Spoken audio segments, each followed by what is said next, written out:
In the councils of government, we must guard against the acquisition of unwarranted influence by the military-industrial complex. The potential for the disastrous rise of misplaced power exists and will persist. For we are opposed around the world by a monolithic and ruthless conspiracy that relies primarily on covert means. It is a system which has conscripted vast human and material resources into the building of a tightly knit, highly efficient machine that combines military, diplomatic, intelligence, economic, scientific, and political operations.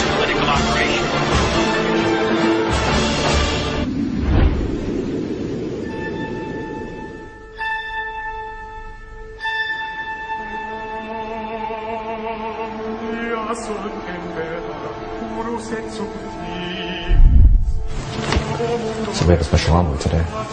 I didn't know there were any guests at the retreat. There aren't. No one is to know about this. This guy's dad was a pain in the ass back in the Cesar Chavez days. Now it's the kids' turn. You know, and he's showing us imploding buildings. Simple Hollywood special effects. Giving this guy 20 minutes is about 19 minutes more than he deserves. He should go back to Hollywood and he should enter rehab and chase some skirts. You're going to keep your mouths shut. Do you understand? Yes, sir.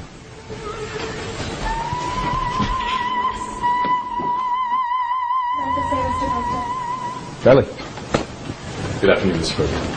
Thank you so much for taking time out of your demanding schedules. Yeah, well, the nature of your request seemed like something I should carve a few minutes out for. Thank you, sir. All right. Yeah? Of course. Please.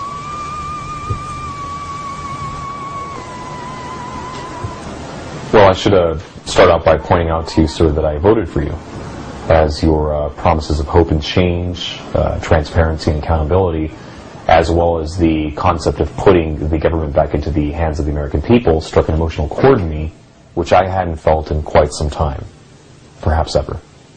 Well, I appreciate that, Charlie. Big fan of the show, by the way. We just experienced our first 9/11 anniversary with you as Commander-in-Chief. Yes, a very solemn day for our nation. Now, am I to understand, sir, that you fully support and endorse the findings of the Commission report, otherwise known as the official story? Do I have any reason not to? Are you aware, Mr. President, of the recent stunning revelations that 60% of the 9/11 commissioners have publicly stated that the government agreed not to tell the truth about 9/11, and that the Pentagon was engaged in deliberate deception about the response to the attack? I am aware of certain infighting during the course of a very thorough, long investigative process. Mr. President, it's hard to label this type of friction as infighting or make the leap to thorough, when the evidence I insist that you examine is statement of fact. If you'll notice, Mr. President, on page 1 of the dossier, dated August of '06 from the Washington Post, the statements of John Farmer, who is the former senior counsel to the 9/11 commissions. His statement, I was shocked how different the truth was from the way it was described, as well as the statements of Commissioner Max Cleland, an ex-senator from Georgia, who resigned stating, "It is a national scandal. This investigation is now compromised, but this White House wants to cover it up." Mistakes were clearly made, but we as a people and a country have to move on. Sir, how can we focus on the future when the Commission itself is on record stating that they still do not know the truth about 9/11, and in fact it has been the pretext for the systematic dismantling of our Constitution and the Bill of Rights? Sir, with all due respect, your administration is reading from the exact same playbook as the Bush administration. And I'm telling you that we must move forward. We must endure these dangerous and challenging years ahead of us. I don't believe we can move forward. Does it not bother you, Mr. President, that it only took 5 hours for Donald Rumsfeld to recommend a full-scale offensive on Iraq? No, I'm not aware of that claim. Well, sir, I have the proof, Mr. President, along with scores of documents and facts that I'd like you to look at here. All right. Sure do come prepared, Charlie. So I'd like to direct your attention to the stack of documents in the folder I just handed you. The first in the top is entitled Operation Northwoods. which is a declassified Pentagon plan to stage terror attacks on U.S. soil to be blamed on Cuba as a pretext for war. And of course, the most famous, the Gulf of Tonkin incident here. We're in a place where we as a people in the country have to move on. It's all ancient history.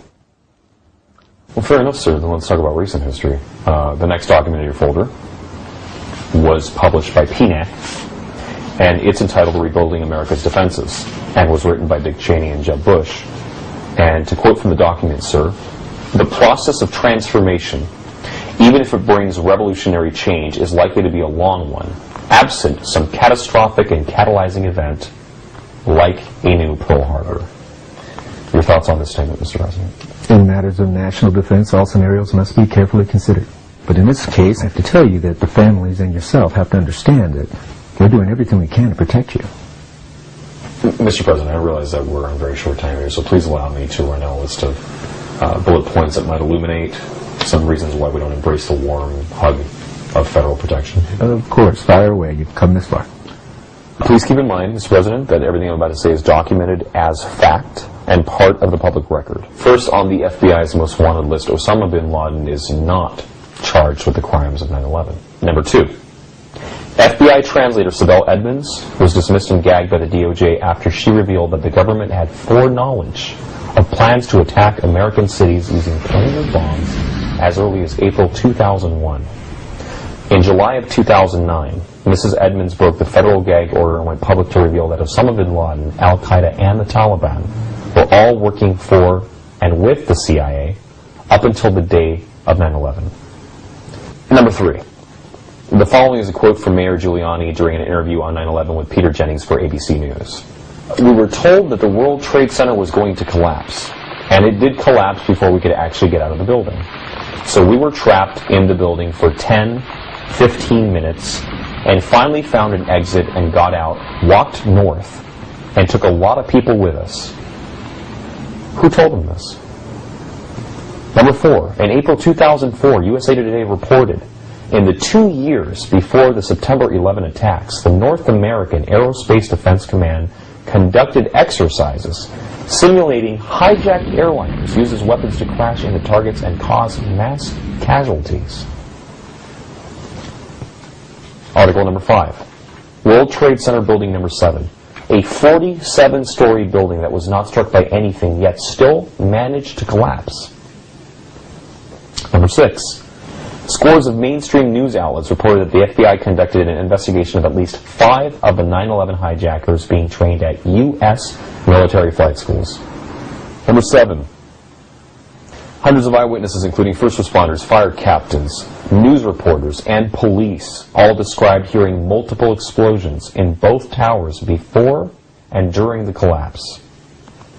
Number 8, an astounding video uncovered from the archive shows BBC News correspondent Jane Stanley reporting on the collapse of World Trade Center Building number 7 over 20 minutes before it actually collapsed at 5:20 p.m. on the afternoon of 9/11. Number 9, the following is a quote attributed to Dick Cheney, which came to light during the 9/11 Commission hearings. The passage is taken from testimony given by then Secretary of Transportation Norman Mineta. "During the time that the airplane was coming into the Pentagon, there was a young man who would come in and say to the Vice President, 'The plane is 50 miles out. The plane is 30 miles out.' And when it got down to, 'The plane is 10 miles out,' the young man also said to the Vice President, 'Do the orders still stand?' And the Vice President turned and whipped his neck around and said, 'Of course the orders still stand. Have you heard anything to the contrary?' Are we to take it that the orders were to let the plane find its target?" And finally, Mr. President, number 10. On April 29, 2004, President Bush and Vice President Cheney would only meet with the Commission under specific clandestine conditions. They insisted on testifying together and not under oath, and to this date, nothing they spoke of that day exists in the public domain. Mr. President, that's all the time we have for Hollywood today. Thank you. Well, Charlie, I can't say this hasn't been interesting. Mr. President, you're on the right side of history. I am on the right side. Thank you very much. My aides and I will be in touch.